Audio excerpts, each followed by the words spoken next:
Idaho Falls Pediatrics, proudly supporting kids in our community, and 7 Questions with Emmy. Hey guys, welcome back to 7 Questions with Emmy. Today I'm here talking with Mack Wilberg. Did I get it?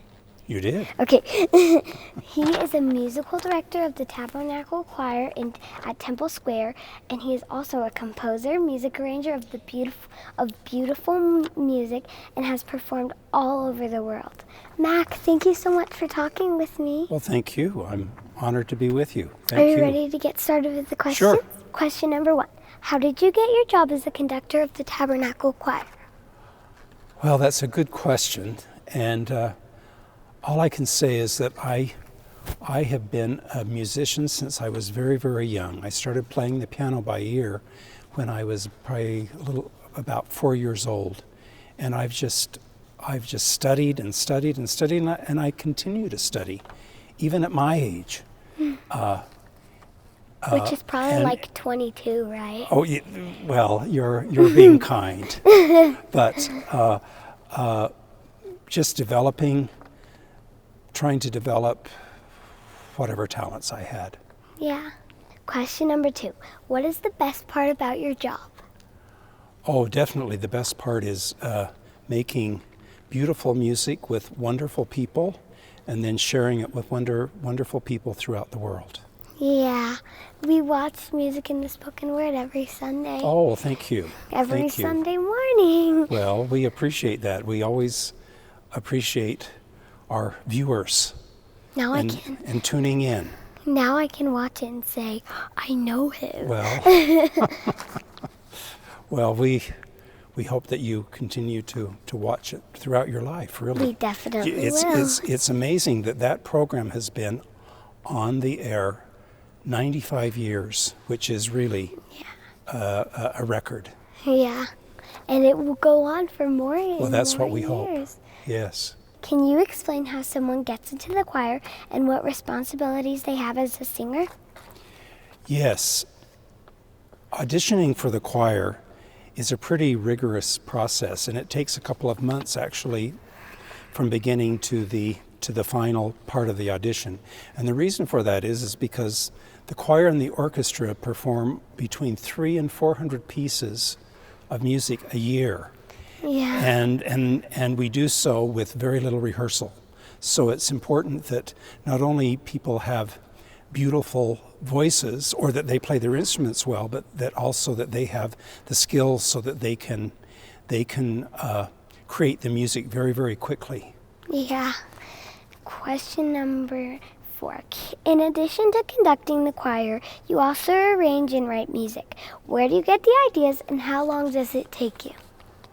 Well, that's an interesting question, and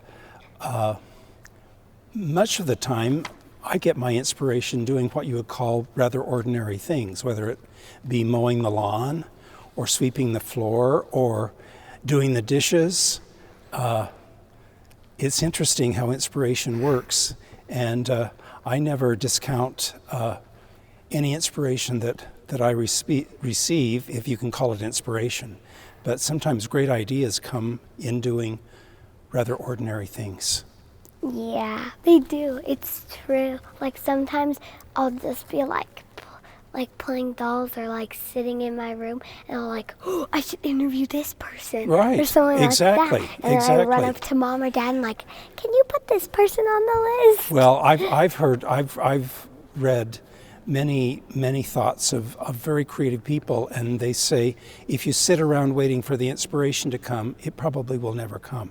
We're here in the beautiful Tabernacle. How did the Tabernacle Choir get started, and how has it grown over the years? The Tabernacle Choir can trace its roots to the very first settlers who arrived here in the Salt Lake Valley in 1847, and at that time the leader of the church asked that a choir be organized to sing just days after arriving here.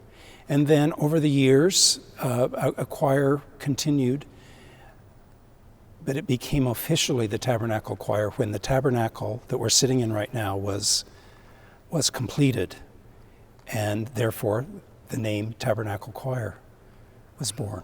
You probably have a lot of really cool moments as you conduct the choir. Can you share with me one or two special experiences? Well, I think every time I stand in front of the choir and the orchestra is a special experience for me. Yeah. It's a lot of hard work, but it's a special experience. But one or two things that more recently that I remember that from recent experiences is 2 years ago for our Christmas concert. As you know, the Tabernacle Choir is quite large, but we did one piece, which was, we did a cappella, which means that we did it without any accompaniment. And the choir came and almost surrounded me while we sang that song. And it was wonderful to be able to look in their faces in a very much more intimate way than I normally can, because usually I'm quite far from them. Yeah. But to see their faces, to feel the spirit of their music making, it was a special moment for me. And I think in one other that happened just here in the Tabernacle was during a recording session when we were recording the great oratorio Messiah by Handel, and we were recording at that time the final chorus from Messiah, which ends with this magnificent Amen. And there was something special about that moment that I will never forget. Yeah. Do you get to pick all of the songs that they sing? I do.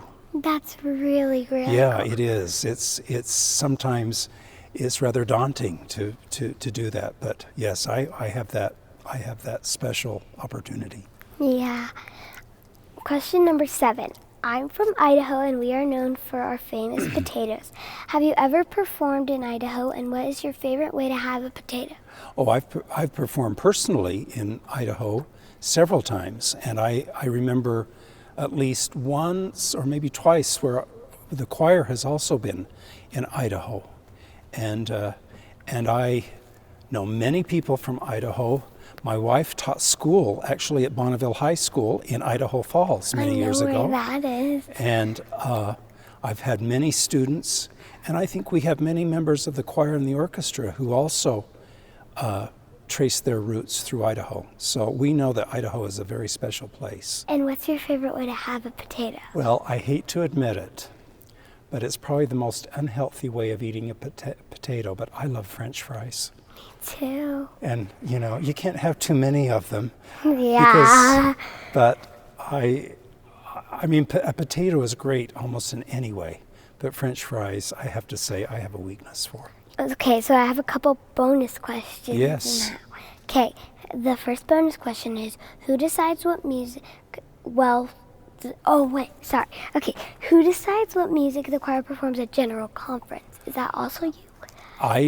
I make recommendations, and then it's ultimately the first presidency who approves the music based on my recommendations. And sometimes there are changes made. Do they usually approve it though? They do usually approve it. Yeah, because Yes. you pick good ones from Well, what we try. We try. Okay. The bonus question number 2 is, what is your favorite song to conduct, and do you have any future songs that you're working on? Well, I always say, I get this question quite often, and I always say that my favorite piece of music is the one that I'm working on at the moment, whether I'm conducting it or whether I'm writing it, because it's the thing that's the most present to me at the time. And so I don't really have any favorites per se, but always working on something. Yeah. Do you have a piece of advice that you can share with me? Yes, I think my piece of advice to you and to everybody else is to find something that you really love doing and that you're passionate about. And it doesn't have to be your profession, but it can be something, whether it is a great appreciation for music or enthusiasm for a sport of some kind, or reading great literature. There are all sorts of things that one can be passionate about. And I think it's important to have something like that in your life that brings joy and happiness to you. So I have a little gift for you. Oh, thank you. So you can open it right now. You don't have to wait till Christmas. Oh, good, good. Oh, I know what this is. It's an Idaho Yeah. Buddy with Oh, well, me. I know exactly where I'll put this, and I'll always think of you when I look at this. Where are you going to put it? Well, I could either put it in my office here in the Tabernacle, or I have a special place at home where I could put it. So I'm going to decide which place to put it. Yeah. But thank you very much. You can't eat it though. Well, I won't. I don't want to eat it. I want it sitting there so I can remember. There's more stuff in there. There sure is. There's a card. So there's a thank you card, and then a business card, and then usually when I do my Zoom interviews, I have a big light box in the background. Yes. But since we're doing an in-person interview, it says your name, and then there's this button, and it lights up when you press that's on it. Great. That is really great. And Thank then you. there's a 7 questions pen in there. Oh, thank you. Thank you so much for talking with me. Well, thank you. The pleasure's been mine. Thanks so much for watching. Remember, new 7 questions interviews are posted every Thursday. Be sure to follow me on Facebook, Instagram, and YouTube. Love you guys. Bye. Idaho Falls Pediatrics, proudly supporting kids in our community, and 7 questions with Emmy.